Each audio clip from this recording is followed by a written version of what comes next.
Halos minura ko yung Diyos during that time.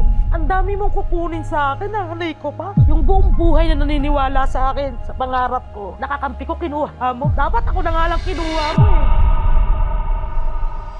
Paano ka nagkaroon ng kaisipan sa murang edad na nagkaroon ka ng mataas na pangarap? Unang-una yung mama ko, boss. Pagdating sa mama ko eh.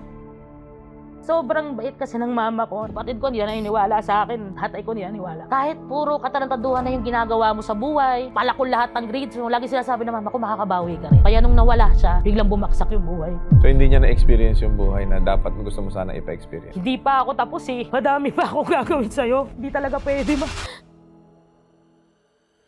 I know that your mom is so proud of you right now.